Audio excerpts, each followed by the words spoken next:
নমস্কার বন্ধুরা, শ্রাবণীর রান্নাঘরে আপনাদের সবাইকে স্বাগত জানিয়ে আমি আবারও একটা রান্নার ভিডিও নিয়ে আপনাদের সামনে চলে এসেছি।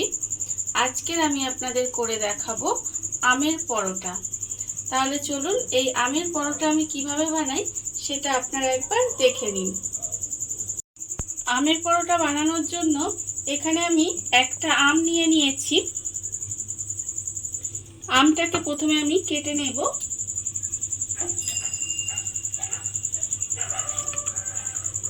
আমটাকে এইভাবে কেটে ছুরি দিয়ে আমি কেটে নিব।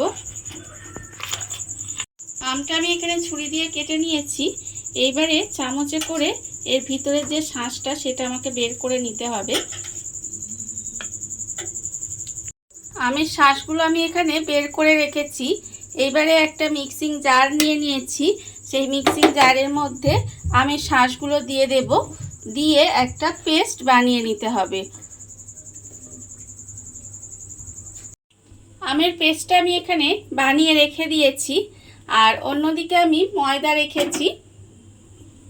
300 গ্রামের মতো আমার এখানে ময়দা আছে।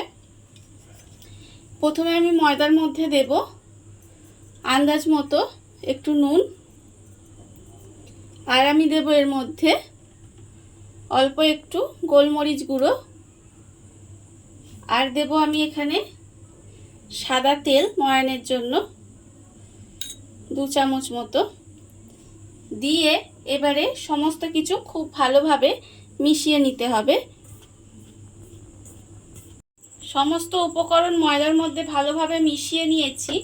এবারে আমি এর মধ্যে দেব যে আমের পেস্টটা আমি বানিয়ে রেখেছিলাম, সেই আমের পেস্টটা আমি এর মধ্যে দেব, দিয়ে অল্প অল্প করে দেব, দিয়ে ময়দাটা মেখে নেব এইভাবে। এতে কিন্তু আমি কোনো রকম জল দেব না। এই আমের পেস্টটা যে রেখেছি সেটা দিয়েই কিন্তু ময়দাটা মেখে একটা ডো বানিয়ে নেব। আমের পেস্টটা দিয়ে আমি এখানে ময়দাটা মেখে নিয়েছি। দেখুন ময়দাটা কিন্তু আমার ঠিক এইভাবে মাখা হয়েছে। এইবারে এই ময়দাটা থেকে আমি পরোটার মতো বড় বড় করে লেচি কেটে নেব। ঠিক এইভাবে লেচিটা আমি কেটে নেব। ময়দার ডোটা থেকে আমাকে এইভাবে সমস্ত লেচিটা আগে কেটে নিতে হবে। লেচিগুলো আমি এখানে কেটে রেখে দিয়েছি। এইবারে লেচিগুলো থেকে পরোটার মতো বেলে নেব। আর অন্যদিকে আমি গ্যাসটা অন করে একটা চাটু বসিয়ে দিয়েছি। চাটুটা আমি গরম হতে দিয়েছি। এবারে আমি অল্প করে ময়দা নেব। ময়দা নিয়ে এইভাবে আমাকে পরোটার মতো বেলে নিতে হবে। প্রথমে আমি গোল করে বেলবো। প্রথমে এইভাবে গোল করে বেলে নিয়েছি।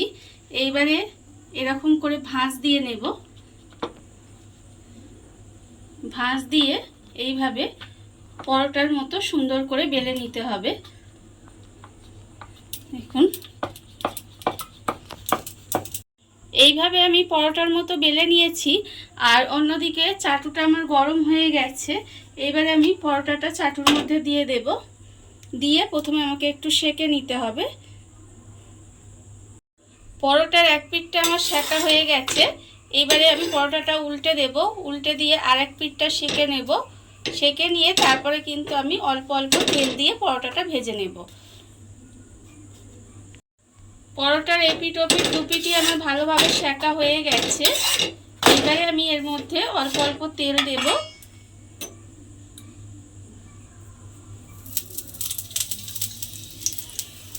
অল্প অল্প তেল দিয়ে পরোটাটা লাল করে ভেজে নিলেই কিন্তু আমার আমের পরোটা রেডি হয়ে যাবে।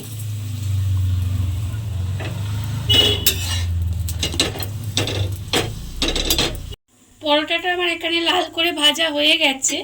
এবার আমি পরোটাটা তুলে রেখে দেব। আর আবারও কিন্তু আমি লেচি থেকে পরোটার মতো বেলে তারপরে কিন্তু আবারও ভেজে নেব। এইভাবে আমাকে সমস্ত পরোটাগুলো বেলে তারপরে কিন্তু ভেজে নিলেই আমার রেডি হয়ে যাবে। দেখুন বন্ধুরা, পরোটাগুলো আমার ভাজা হয়ে গেছে। আপনারা দেখতেই পাচ্ছেন যে পরোটাগুলো কত সুন্দর হয়েছে। আর দেখতে যেমন সুন্দর হয়েছে, খেতেও কিন্তু ভীষণ সুন্দর হয়। আপনারা বাড়িতে বানিয়ে দেখতেই পারেন। আজকের এই রান্নাটা আপনাদের কেমন লাগলো সেটা কিন্তু জানাতে একেবারে ভুলবেন না। আজকের মতো এইটুকু। আপনারা সবাই ভালো থাকবেন, সুস্থ থাকবেন। আবারও হাজির হব নতুন কোনো রান্না নিয়ে।